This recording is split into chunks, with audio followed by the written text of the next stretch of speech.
भगवान है या नहीं। जुर्म बढ़ रहा है, हत्याएं बढ़ रही हैं, बलात्कार हो रहे हैं, फिर भी निर्भया जैसे कई केसेस हैं जिनमें अब तक न्याय नहीं मिल पाया है। कोरोना वायरस जैसे खतरनाक भयानक बीमारियां फैल रही हैं, मासूम मर रहे हैं, लेकिन कोई इलाज नहीं है।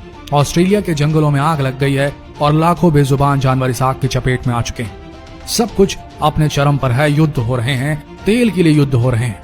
दुनिया के सारे रिसोर्सेस पूरी तरह खत्म होने के कगार पर हैं। ऐसे में ये सवाल उठता है कि भगवान है या नहीं, और अगर हैं तो उनके रहते ये सब क्यों हो रहा है।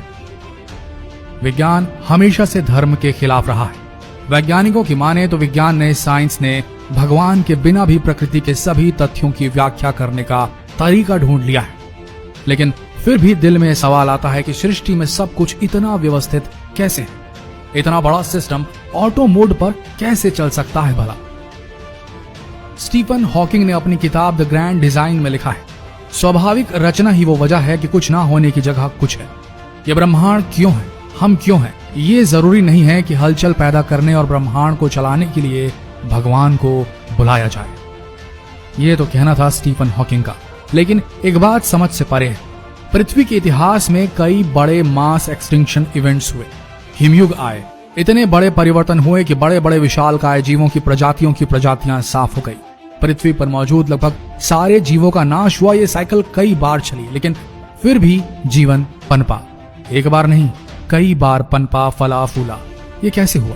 कैसे जीवन, कैसे जिंदगी ने बार बार रास्ता खोज लिया।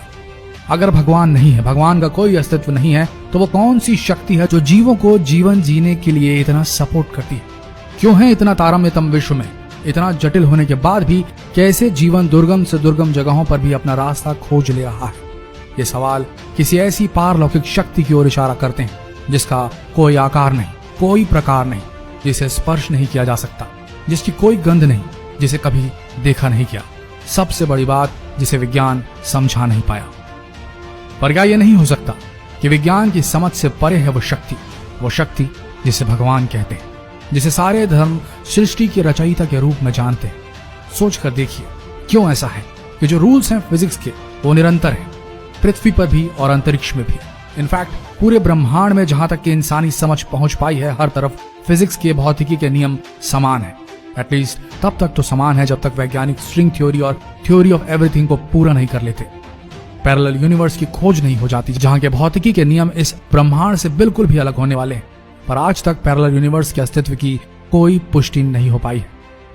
पहले एटम्स को सबसे छोटा बिल्डिंग ब्लॉक्स माना जाता था जिससे हर चीज बनी है। फिर पता चला इलेक्ट्रॉन्स होते हैं, प्रोटॉन्स होते हैं जो एटम से भी छोटे होते हैं, जिससे एटम बना हुआ होता है। फिर इलेक्ट्रिनोस की खोज हुई, न्यूट्रिनोस की खोज हुई, और अब विज्ञान की समझ से जब सबसे छोटे एंटिटी कण को भी लार्ज हाइड्रोजन कोलाइडर में टेस्ट किया गया, तो उसमें से भी और भी छोटे कण की जानकारी हुई। पता है वैज्ञानिकों ने क्या नाम दिया उस कण का? हिग्स बोसॉन पार्टिकल उर्फ गॉड पार्टिकल। वीडियो में आगे बढ़ने से पहले अगर आपने अब तक इस पेज को फॉलो नहीं किया है तो प्लीज यही सही समय है, अभी दबाइए ये बटन और फॉलो कीजिए हमारा पेज। अब हिग्स बोसॉन पार्टिकल की खोज, जिसे गॉड पार्टिकल का नाम दिया गया, उसके बाद क्या बोले अब? क्या विज्ञान को घूम फिर कर भगवान, ईश्वर, अल्लाह के पास ही आना है? जरा सोच कर देखिए, डार्क मैटर का मिलना, हिग्स बोसॉन गॉड पार्टिकल का मिलना क्या संकेत देता है? क्यों एक एटम की संरचना बिल्कुल किसी सोलर सिस्टम की तरह लगती है? इतने बड़े पैमाने पे इतनी समानता क्यों है? कौन सी वो शक्ति है जो सब कुछ रन कर रही है, चला रही है? क्यों इंसानी डीएनए में इतनी शक्ति है जिसमें इंसान का आचार, व्यवहार, शारीरिक संरचना सब कुछ एनकोडेड होता है? क्या लगता है आपको, ये सब अपने आप कैसे ऑटो मोड पे चल सकता है? भगवान है या नहीं? क्या भगवान सिर्फ आस्था है, एक सोच? विभिन्न धर्मों द्वारा समाज में शांति बनाए रखने के लिए, लोगों को डराने के लिए बनाया गया एक हथकंडा, ताकि लोगों में डर रहे। बुरा करेंगे तो नर्क में जाएंगे, अच्छा करेंगे तो स्वर्ग मिलेगा, जन्नत मिलेगी। क्या भगवान मानव समाज द्वारा फैलाया गया सबसे बड़ा भ्रम है? कुछ उदाहरण देते हैं आपको जो वीडियो के इस पड़ाव में देने जरूरी। आप आस्तिक हों या नास्तिक, शायद ये उदाहरण आपके देखने का नजरिया हमेशा हमेशा के लिए बदल देंगे। आस्था को भले विज्ञान एक भ्रम के रूप में देखे, लेकिन क्या विज्ञान प्लेसिबो इफेक्ट में विश्वास नहीं रखता? विस्तार से बताते हैं आपको प्लेसिबो इफेक्ट के बारे में। कई वैज्ञानिक शोधों में देखा गया है, मरीजों के कंट्रोल्ड ग्रुप बनाए गए जो टर्मिनल इलनेस से ग्रसित थे, जो मरने वाले थे। इनमें से आधों को असली दवा दी गई और बाकी बचे 50% लोगों को बिल्कुल असली की तरह दिखाई देने वाली नकली दवा दी गई, जिसमें कोई असर नहीं था। लेकिन फिर भी ये पाया गया कि डॉक्टर के हाथों से दी गई असली हो या नकली सभी दवाओं का कुछ न कुछ असर हुआ। जी हाँ, नकली दवाओं का भी असर हुआ, जबकि उसमें कोई मेडिसिन थी ही नहीं। इसे विज्ञान प्लेसिबो इफेक्ट के रूप में मानता है, जिसमें मरीज को यह पक्का यकीन हो जाता है कि उसे सही दवा दी गई है और उसका शरीर अपने आप डॉक्टर की आस्था में रिएक्ट करता है, बीमारी से खुद स्वतः लड़ने लगता है। भला ये कैसे संभव है? चलिए, कई नास्तिक ये बोलेंगे कि प्लेसिबो इफेक्ट तो एक साइकोलॉजिकल इफेक्ट है, पर आस्था का क्या? हम में से कईयों के साथ, कईयों शब्द का इस्तेमाल करने की जगह हमें कहना चाहिए हम सब के साथ जिंदगी में कभी न कभी ऐसे मौके जरूर आए होंगे जब हम बुरी तरह फंसे हुए होंगे, बुरी तरह समस्या में रहे होंगे और ऊपर वाले की तरफ दिल से आवाज दी होगी, मदद चाहिए।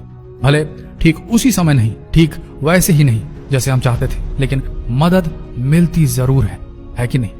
माध्यम कोई भी हो, माध्यम कोई आस्तिक हो या नास्तिक, माध्यम कोई बुरा इंसान हो या अच्छा, और किसी न किसी तरह दुनिया के हर शख्स को किसी न किसी फॉर्म में मदद जरूर मिलती है। भला ये कैसे होता है? क्या कोई वैज्ञानिक एक्सप्लेनेशन है इसका, या विज्ञान इसे महज कोइंसिडेंस मानकर नकार देगा?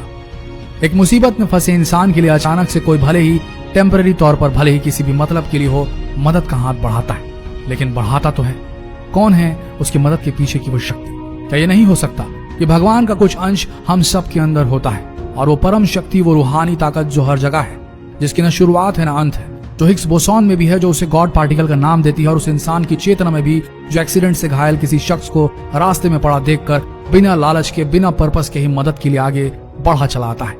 क्या भगवान का अंश माता पिता में नहीं होता, जो बिना किसी पर्पस के सारी दुख पीड़ाएं झेल कर भी बच्चों के हित के लिए अपना सब कुछ न्यौछावर कर देते हैं? क्या भगवान का अंश उस बच्चे में नहीं जिसे देखकर शराबी बाप भी शराब से दूरी बना लेता है? ईश्वर बोले, अल्लाह बोले, गॉड बोले, यह हर कण में है, हम में है, आप में है। बस ये है, हर वक्त अपनी पोजीशन चेंज करते रहते हैं, जिसे हम ना समझ पाए हैं, और विज्ञान को समझने में भी और टाइम लगेगा। सीधी सी बात है, ब्रह्मांड के इस रंगमंच में man is actor and God is the director. क्या लगता है आपको? कमेंट्स में जरूर लिखें, और जिस किसी भी धर्म को मानने वाले हैं, इस वीडियो को शेयर जरूर करें। हो सकता है ये वीडियो देखकर किसी के दिल का संशय दूर हो जाए, उसे पता चले कि भगवान होते हैं, उसके अंदर का भगवान जागे और किसी परेशानी में फंसे इंसान को वीडियो अच्छा लगा हो तो हमारी चैनल को सब्सक्राइब कीजिए।